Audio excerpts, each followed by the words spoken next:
Hi friends, this is Caitlin. Welcome back to my channel. Today we're going to be covering design teams. So what is a design team? How do you get on one? What is like life when you're on one? And when it might be time to say goodbye. So if these are questions that you've been asking, hang around because we're going to jump into those right now. So first things first, what is a design team? To me, a design team in the card making community looks like a group of creators who come together on social media to promote a brand. Now, most of the time their focus will be on new releases, but they're also creating content year-round to give that brand stuff to send out in the world to show people what their products look like. The cool thing about a design team is that it's very mutually beneficial. So if a brand has followers that may not follow you as a creator, they get exposed to you through their posts and vice versa. You might have followers that are not aware of that brand, and by you sharing their product, that those people find out about that company. So the goal is to help everyone involved grow their social media presence and really help spread the word about those brands. It's an amazing way to support companies that you love. So how do you get on a design team, right? The number one thing that you should be doing if you want to be on someone's design team on any company is use and tag their products. Tag them in every post that you can, showing their products, sharing what you're doing with them, make sure that you're using them. It doesn't make any sense for you to apply to a design team for a product that you've never touched. If you don't love the product, it's probably not going to work out. I'll say that. So some companies will host an open design team call, and the easiest way to find out about those is by following hashtag DTOpenCall or design team call on Instagram, or if you type in design team calls into Facebook groups, there's a ton of different groups where you can follow where companies will go in and share that they're looking to build a design team, and that way you'll get exposure to lots of companies that are really looking for help. The trick is when you're starting out that a lot of companies want someone who has design team experience already. So if you don't have that, if this is your first or second time on a team, some of those smaller companies that might be reaching out on one of those open call pages might be your best bet to help get you some experience and also benefit a small company. And then as you grow, you can transition to other companies and make any decisions necessary at that point. But it's definitely a great way to get your foot in the door. Another really great option to get started is by guest designing. This means that you might be part of just one release with a company and they're kind of testing you out or bringing in people just to change things up. And if you do a great job and everything meshes well, you get to kind of wow them with your product, with your pictures. There is a chance that they can then ask you to become a permanent member of the design team. This is how I got onto Sweet November Stamps and Pink in Maine. They asked me to guest design first, and then once that release was over, they asked me if I would consider staying. So I will also be very transparent with you that there are companies that will ask you to design team, and whether it doesn't mesh well or they just don't actually need a new permanent member, they just like switching it up with guest designers, they may not ask you to stay on, and that's okay too. I have done a couple one-time guest design spots. I learned a lot. I gave them beautiful product, and when it was over, we went our separate ways. I still like those brands. I still use them. It just wasn't the right moment or the right fit, and that's okay too. Okay, so what is life actually like as a design team member? So the first thing is your agreement with the company. I can tell you in my experience, everything that we're gonna go over varies from company to company. In my experience, your design team terms or the length that you are on the team chunks at a time are usually 3 months, 6 months, or a year. And so at the end of that time period, you get the option to renew. Well, both of you get the option to renew. So you can say if you want to stay on, and they can say if they want you to stay on. The first thing to tackle is your agreement. I've had some companies have just via a social media message say, hey, do you want to do this? I said, what's the requirements? They let me know. I said, heck yeah, I'm in. And they said, good to go. Technically, that is still a written agreement. I have made declaration that I am willing to meet those requirements in writing, but I've also had companies that had a full written out contract, binding. We both signed it. We both got copies, very detailed. So it all just depends on the company and how they like to run their social media and marketing. The kind of bigger the company is, in my experience, the more likely you are to come across a contract. But I've also done work with big companies that didn't need that, especially for something like a guest designer position. All right, so let's talk about what those design team requirements might actually look like.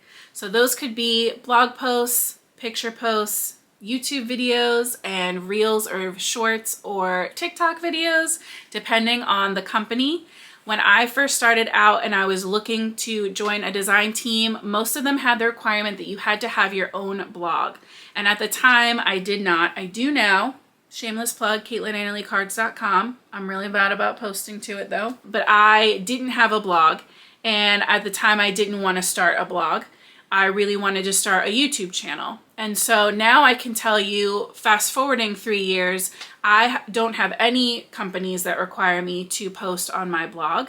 I post blog posts to their websites and their YouTube channels for the most part. That is something to consider, that sometimes you will be posting content for your page, and sometimes you might be asked to post content on their website or their pages, again, depending on the company and what they're looking for. The amount and frequency that you're posting is also going to depend on the company. I have some that I post 1 time a month, some are twice a month, and some are weekly. Some are a blog post every week maybe, and then a video once a month. Everything just depends on what the company is looking for and the amount of time that you can commit to that company. The other really fun thing about being on a design team are hops. So usually these are YouTube or Instagram hops where all of the design team members post on the same time on the same day and encourage their followers or subscribers to hop from one channel or page to the next,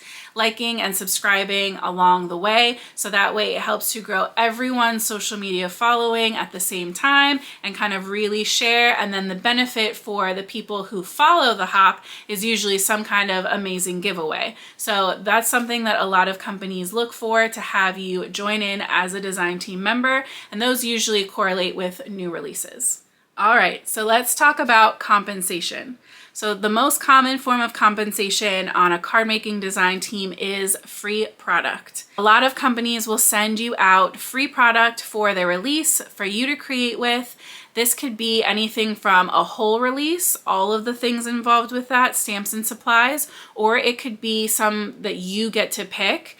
I'm on teams that do both, and I see the benefits of both. It really just is up to the company and, again, what they're looking for, the amount of range that they're looking for, and what their budget is, honestly. Something else that's really nice is a lot of design teams will give their members either a gift card or a steep discount to their website. And that way, if you want to go on and buy things that are older product or re-up on stuff like paper and embellishments and things like that, that it's not coming straight out of your pocket, or if it is, it's at a very nice discount. So that is another benefit to keep in mind.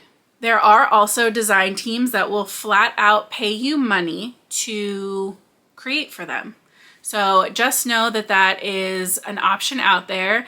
I am at this current moment not comfortable talking about super specifics here, but just know that per post or per creation or per month, there are companies out there that have it in their budget and are willing to pay people on the design team to create for them. And hopefully I will be able to go into a little more detail, not specifically naming names, but at least an overall detail of how much money I might be able to earn this year by doing that kind of work in my recap coming at the end of 2023.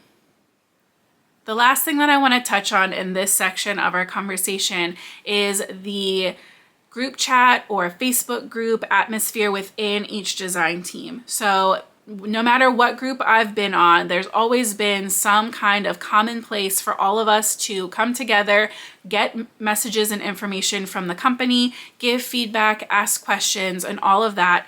Some of them are very personal, very in-depth. Everyone wants to get to know each other, and sometimes that information and those views can be a little too personal for me and my comfort.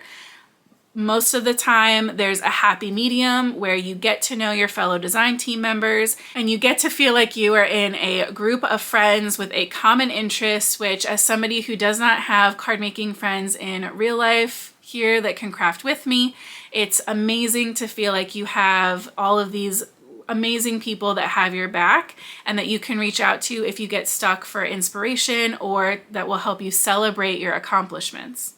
There are also some design teams that I'm on where the groups are very cold, very straight and to the point. So it's only for questions. We're just there to do business. I don't really know exactly who everyone is on there. And I don't know if they have kids or they're married or what they do on the weekends or what their favorite card making thing is. We're just there to get our assignment. So just know that all of those things are options and possibilities when you are getting into a new team. The last thing I want to talk about with you guys is when to say no.